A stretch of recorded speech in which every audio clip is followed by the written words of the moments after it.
தாத்தா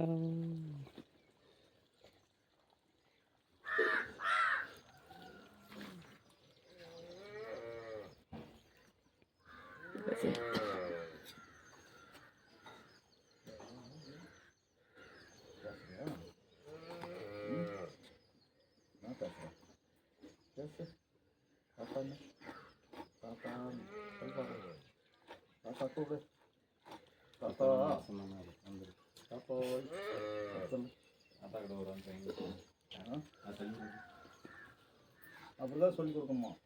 என்ன வந்து அப்பா அம்மான்னு சேர்க்க போகக்கூடாது. தாத்தா மாமா அத்தான் கூப்பிடணும்.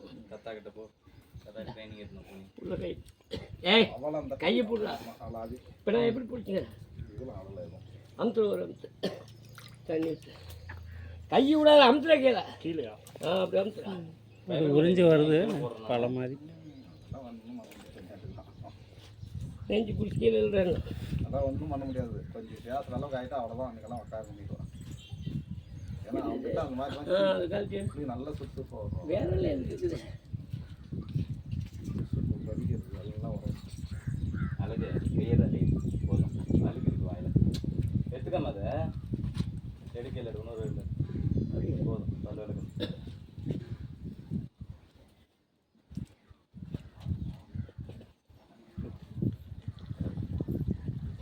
இப்படியே ஊண்டு விட்டாலும் உனக்கு தான் ஜனம். சதையெல்லாம் பிரச்சனை வந்துட மாட்டேங்குது தோல்லையே. வேலை செய்யறது கஷ்டமாக இருக்கும். தோலில் சதை விட்டா அதான் வராது இழுத்துன்னு ஒட்டின்னு வருது கறியெல்லாம்.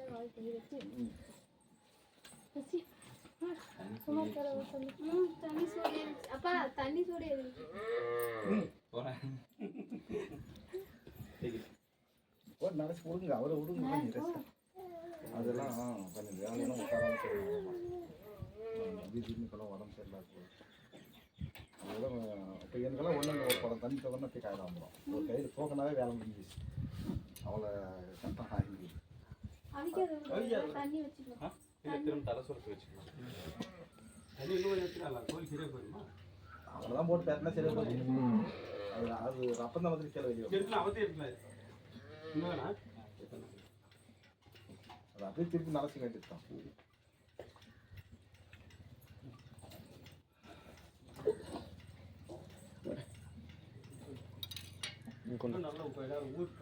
நெஞ்சு எடுத்து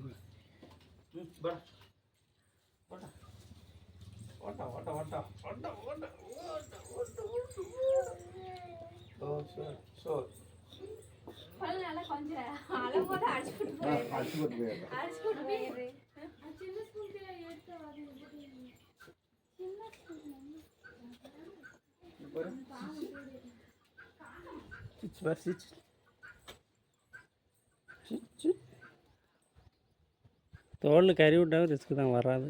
அப்படியே ஒட்டிக்க மாட்டேங்குது. இல்லை அவத்த மட்டும் தான் கொஞ்சம் அரிதாக இருக்கும்.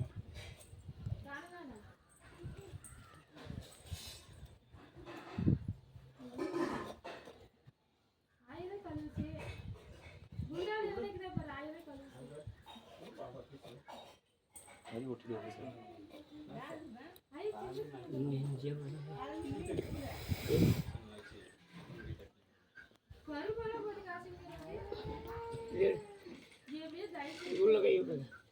வேற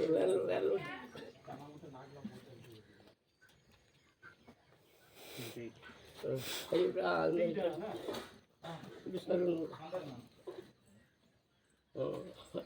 அப்படி கை உள்ள கை இந்த கை வேலை செய்யணும். மடிச்சுக்கணும் கொஞ்சம் கொஞ்சமாக. ஏன்னா கல்லுகள் வச்சுட்டு ஓடுறதுக்கு போகிறாங்க. இந்த கையில் தான் எல்லா வேலையும் இருக்குது. இது எவ்வளோ வருது? மாற்றி இந்த கை மாற்றி அடிக்கடி கரெக்டாக வேலை செய்யணும். இந்த இந்த இந்த போட்டில் ஒரு கல் வச்சுருக்கேன். யாருன்னா நினப்பு கல் உங்களுக்கு தெரியும். புதுசாக வர்றாங்க நினப்பில் போய் தெரியும்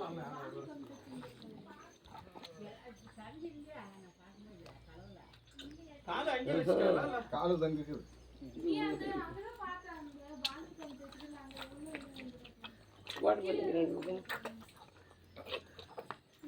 அது காலை எடுத்துரு.